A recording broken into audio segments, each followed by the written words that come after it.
अंतर्गत शब्द विचार का अध्ययन करेंगे। शब्द विचार शब्द दो या दो से अधिक वर्णों का ऐसा समूह जिसके किसी निश्चित अर्थ की अभिव्यक्ति होती है शब्द कहलाता है। अर्थात दो या दो से अधिक वर्णों का ऐसा समूह जिससे किसी निश्चित अर्थ की अभिव्यक्ति होती है शब्द कहलाता है। शब्द के भेद। हिंदी भाषा में शब्दों के भेद चार आधारों पर किए जाते हैं। हिंदी भाषा में जो शब्दों के भेद जो चार आधारों पर किए जाते हैं स्टूडेंट। पहला है आपका उत्पत्ति के आधार पर, दूसरा है आपका बनावट के आधार पर, तीसरा है आपका प्रयोग के आधार पर और चौथा है आपका अर्थ के आधार पर।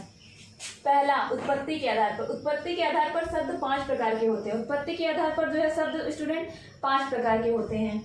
पहला आपका होता है तत्सम शब्द, दूसरा तद्भव शब्द, तीसरा देशज शब्द, चौथा विदेशी शब्द और पांचवा संकर शब्द। पहला आपका तत्सम शब्द। संस्कृत भाषा के ऐसे शब्द जो अपने मूल रूप में प्रयोग किए जाते हैं तत्सम शब्द कहलाते हैं। अर्थात संस्कृत भाषा के ऐसे शब्द जो हिंदी में भी संस्कृत ही रहता है, संस्कृत शब्द ही रहता है, उसमें कोई परिवर्तन नहीं होता है, अपने मूल रूप में ही प्रयोग किए जाते हैं, तो उसे हम तत्सम शब्द कहते हैं। जैसे कि सूर्य, अग्नि, ग्राम, मयूर आदि। इसके बाद आता है आपका तद्भव शब्द। तद्भव शब्द संस्कृत भाषा के ऐसे शब्द जो हिंदी भाषा में आकर परिवर्तित हो गए हैं तद्भव शब्द कहलाते हैं। अर्थात संस्कृत भाषा के ऐसे शब्द जो हिंदी भाषा में आके उनका थोड़ा सा रूप जो है परिवर्तित हो गया है तो उसे तद्भव शब्द कहते हैं। जैसे सौ जो है हिंदी शब्द है और ये किससे लिया गया, संस्कृत के सट शब्द से।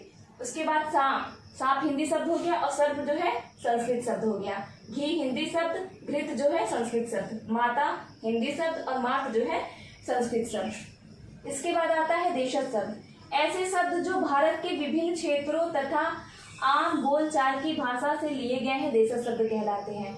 अर्थात स्टूडेंट ऐसे शब्द जो भारत के विभिन्न क्षेत्रों से तथा आम बोलचाल की भाषा से लिए गए हैं उन्हें हम देशज शब्द कहते हैं। जैसे कि हमारा हो गया कुटिया, खिचड़ी, पेटी, जूता, पगड़ी, पैसा आदि।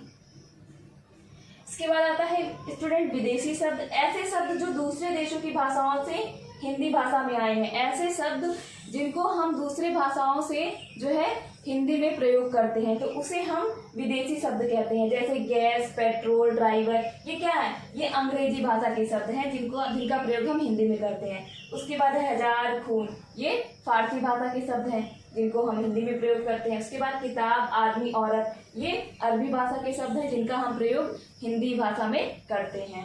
इसके बाद आता है संकर शब्द। ऐसे शब्द जो दो भाषाओं से मिलकर बने हैं उसे संकर शब्द कहते हैं। ऐसे शब्द जो दो भाषाओं से मिलकर एक शब्द बना है उसे हम संकर शब्द कहते हैं। जैसे टिकट, घर, इसमें टिकट जो शब्द है वो अंग्रेजी का है और जो घर शब्द है वो हिंदी का है और दोनों भाषाओं के शब्द मिलकर क्या बन गया, टिकट घर। इसी तरह सिनेमा कक्ष, इसमें सिनेमा शब्द क्या है, अंग्रेजी का है और कक्ष शब्द जो है संस्कृत का है और दोनों भाषाओं का शब्द जब मिला तो क्या बना, सिनेमा कक्ष। इसके बाद आपका आता है दूसरे आधार पर शब्द बनावट के आधार पर। बनावट के आधार पर शब्द 3 प्रकार के होते हैं। स्टूडेंट बनावट के आधार पर जो है शब्द जो है 3 प्रकार के होते हैं। पहला होता है रूढ़ शब्द, दूसरा होता है यौगिक शब्द और तीसरा होता है योगरूढ़ शब्द। तो आइए देखते हैं। पहला रूढ़ शब्द। ऐसे शब्द जिनके टुकड़े करने पर कोई अर्थ नहीं निकलता है रूढ़ शब्द कहलाते हैं। ऐसे शब्द अगर जिनका हम वर्ण विच्छेद करें तो उसका कोई अर्थ नहीं निकलता है तो उसे हम रूढ़ शब्द कहते हैं। जैसे फल, हाथी, पानी, मेज। फल को अगर हम अलग करें फ, धन, ल तो इसका कोई अर्थ नहीं निकलेगा तो अर्थात ये क्या है, रूढ़ शब्द है। इसके बाद आता है आपका यौगिक शब्द। 2 सार्थक शब्दों के योग से बनने वाले शब्द यौगिक शब्द कहलाते हैं। अर्थात जब 2 सार्थक शब्द वर्ण नहीं स्टूडेंट, सार्थक शब्द की बात कर रही हूँ मैं यहाँ पे। जब 2 सार्थक शब्द आपस में मिलते हैं तो उसे यौगिक शब्द कहते हैं। जैसे पाठशाला किन 2 सार्थक शब्दों से मिला है, पाठ, धन, शाला। उसके बाद रसोई घर किन 2 शब्दों से मिलकर बना है, रसोई, धन, घर। उसके बाद जलवायु किन 2 शब्दों से मिलकर बना है, जल और वायु। इसके बाद आता है आपका योगरूढ़ शब्द।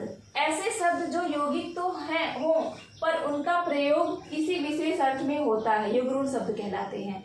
अर्थात ऐसे शब्द जो यौगिक होते हैं, मतलब दो सार्थक शब्दों से मिलकर बने होते हैं, लेकिन उनका प्रयोग जो है किसी अन्य के लिए किया जाता है, तो उसे योगरूढ़ शब्द कहते हैं। जैसे नीलकंठ, नील धन कंठ, इसमें दो सार्थक शब्द हैं, नील और कंठ, अर्थात नीला है कंठ जिनका, अर्थात शिव। हम शिव को क्या बोलते हैं? नीलकंठ बोलते हैं। तो यहाँ पे नीला और कंठ, ये नीला और कंठ मतलब नीला है कंठ, तो इसमें नीलकंठ जो है शिव भगवान के लिए प्रयोग कर रहे हैं। इसी तरह दशानन, दस धन आनन, अर्थात 10 है जिसके सिर, किसको कहा गया है दशानन? अर्थात रावण को, दशानन अर्थात रावण। इसके बाद आता है तीसरा आपका प्रयोग के आधार पर। प्रयोग के आधार पर शब्द दो प्रकार के होते हैं, क विकारी शब्द और ख अविकारी शब्द। क विकारी शब्द ऐसे शब्द जिनमें लिंग, वचन और कारक के कारण परिवर्तन आ जाता है, विकारी शब्द कहलाते हैं। ऐसे शब्द स्टूडेंट जिनमें लिंग, वचन और कारक के कारण जो है परिवर्तन आ जाता है, तो उसे विकारी शब्द कहते हैं। ये 4 प्रकार के होते हैं। देखिए यहाँ पे मैंने लिखा हुआ है, जैसे बालक, ये आपका संज्ञा शब्द हो गया, ठीक है। और इसमें अगर हम इसमें जो चेंज आए, विकार के कारण जो इसमें चेंज आ जाता है, जो बदलाव आ जाता है, तो देखिए वो किस प्रकार बदल गया। बालक का स्वरूप बालिका हो गया, बालिकाओं हो गया और बालकों हो गया। इसी प्रकार तुम सर्वनाम का शब्द है, इसको अगर हमने परिवर्तन किया तो तुम्हें हो गया, तुम्हारी हो गया, तुम्हारे हो गया। इसी प्रकार नीला विशेषण शब्द है, इसको भी परिवर्तित किया गया तो नीली और नीले हो गया। इसी प्रकार आएगा क्रिया है, और इसको भी जब चेंज करें तो आएगी, आएंगी और आएंगे। ख आपका अविकारी शब्द, ऐसे शब्द जिनमें लिंग, वचन, कारक के कारण परिवर्तन नहीं होता है। स्टूडेंट, ऐसे शब्द जिनमें लिंग और वचन, कारक के कारण कोई परिवर्तन नहीं होता, मतलब वो शब्द जैसे के तैसे रहते हैं, चाहे उसमें लिंग परिवर्तन हो जाए, वचन, कारक जो भी हो जाए, लेकिन वो शब्द नहीं बदलते हैं, तो उन्हें हम अविकारी शब्द कहते हैं। और ये भी 4 प्रकार के होते हैं। पहला क्रिया विशेषण, दूसरा संबंध बोधक, तीसरा समुच्चय बोधक और चौथा विस्मयादि बोधक। तो क्रिया विशेषण में जैसे जो शब्द नहीं बदलते हैं, जैसे आज, कम। उसके बाद संबंध बोधक में के साथ, के बिना, के समान, संबंध बोधक शब्द। उसके बाद समुच्चय बोधक में तथा, परंतु, अथवा, क्योंकि। उसके बाद विस्मयादि बोधक में वाह, अरे, हाय, ये सारे शब्द जो है नहीं बदलते हैं, तो इसे हम अविकारी शब्द कहते हैं। उसके बाद आता है आपका लास्ट, अर्थ के आधार पर। अर्थ के आधार पर शब्द 2 प्रकार के होते हैं। स्टूडेंट, अर्थ के आधार पर भी शब्द जो है 2 प्रकार के होते हैं। पहला सार्थक शब्द और दूसरा निरर्थक शब्द। पहला सार्थक शब्द, ऐसे शब्द जिनका कोई अर्थ होता है, सार्थक शब्द कहलाता है। ऐसा शब्द स्टूडेंट जिनका कोई अर्थ हो, वह सार्थक शब्द कहलाता है। जैसे कमल, ककड़ी, फल आदि। तो ये कमल और ककड़ी, फल, इनका ये सार्थक शब्द है क्योंकि इनका अर्थ है। इसके बाद आता है निरर्थक शब्द, ऐसे शब्द जिनका कोई अर्थ नहीं होता है, निरर्थक शब्द कहलाते हैं। अर्थात ऐसे शब्द स्टूडेंट जिनका कोई अर्थ नहीं होता है, वह निरर्थक शब्द कहलाते हैं। जैसे आपका हो गया कमल, वमल, वकड़ी, वल, ये कोई शब्द नहीं है। स्टूडेंट देखिए, वमल कोई शब्द है, इसका कोई अर्थ निकल रहा है? नहीं निकल रहा है। ककड़ी, वकड़ी, इसका भी कोई अर्थ निकल रहा है? नहीं निकल रहा है। फिर उसके बाद वल, इसका भी कोई अर्थ निकल रहा? नहीं निकल रहा है। अर्थात यह निरर्थक शब्द है। धन्यवाद।